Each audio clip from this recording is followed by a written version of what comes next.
Hello everyone, my name is Terrence Pang, and today we're going to take a closer look at violent video games and whether or not they are creating violent people. Some believe that video games increase levels of aggression, while others believe that they actually have no effect whatsoever on the players. So let's get right into it and find out. Oh, and here's a cute picture for your enjoyment. Let's start with a brief history of video games to give us some background information. Pong, released in 1972 by video game company Atari, is widely considered to be the very first video game. It was about as simple as a game can get, a table tennis simulator represented by two lines and a ball. The first controversial video game was Death Race, released in 1976 by Exidy. As you can imagine from the title, the game involved having players run cars over creatures, resulting in screams and a tombstone. After drawing much criticism from newspapers and the National Safety Council, Exidy removed the game from arcades. The fighting game Mortal Kombat was next to come under fire from critics. This game featured some of the over-the-top fighting moves, including the brutal fatalities that involved things such as pulling on spines, arm ripping, and soul sucking. There were two versions of the game released, one for the Sega Genesis and one for the Nintendo. Due to its more family-friendly policies, the one for Nintendo was much less violent and, interestingly enough, less popular as well. As one might have expected, it wasn't long before politicians stepped in. Senators Joseph Lieberman and Herb Kohl held a congressional meeting with representatives from Sega and Nintendo. In short, the video game companies were provided with an ultimatum: develop a content rating system in a year, or the government would step in. And that was how the Entertainment Software Rating Board was developed in 1994. What may be the most controversial video game series is the Grand Theft Auto series, which has players perform numerous illegal and illicit activities, such as drive-by shootings and hiring prostitutes.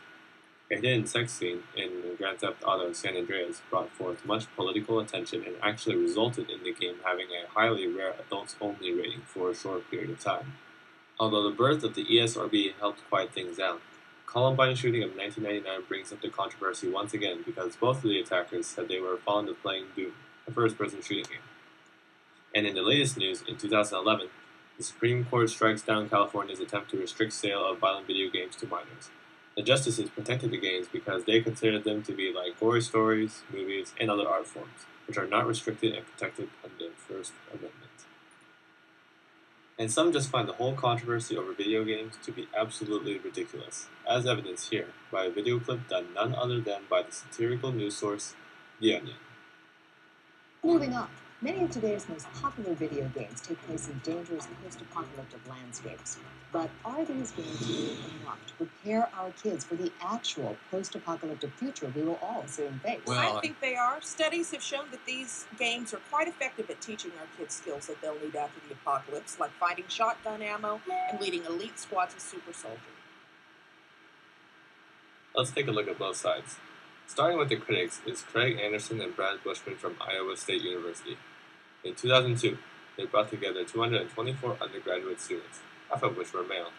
The participants were randomly assigned to play either a violent video game or a non-violent video game for 20 minutes. To see if the violent video games had any effect on the participants' thoughts, Anderson and Bushman presented them with 3 different story stems. They were then asked to fill in what they thought the main character would say, think, and feel.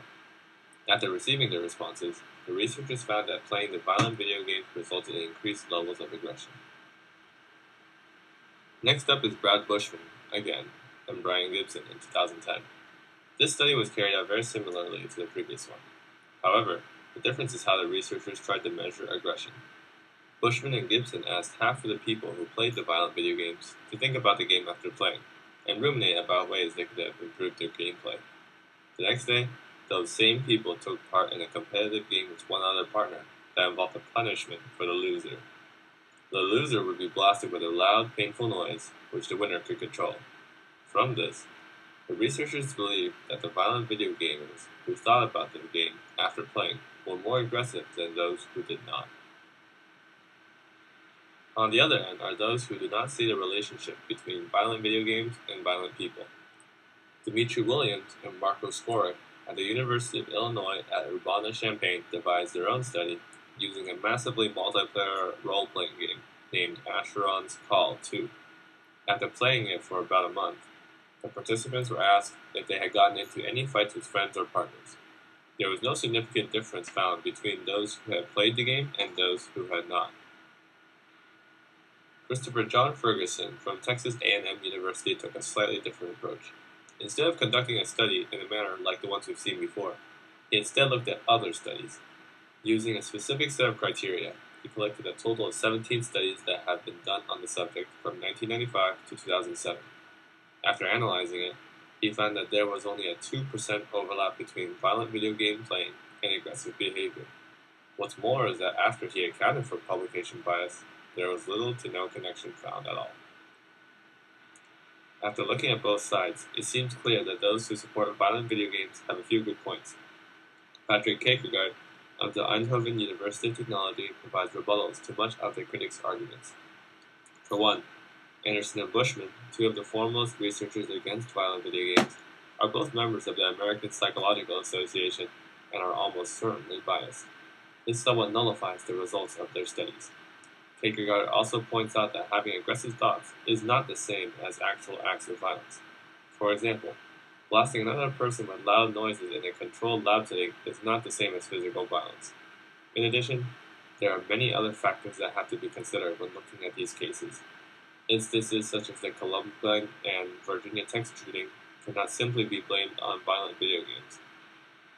Things such as psychological state, socioeconomic status, and parental upbringing also need to be taken into account. In short, while the studies in defense of violent video games may have their own flaws, the studies done against violent video games do not have enough evidence to make such a connection. As far as I can tell, playing violent video games is not an issue in today's society.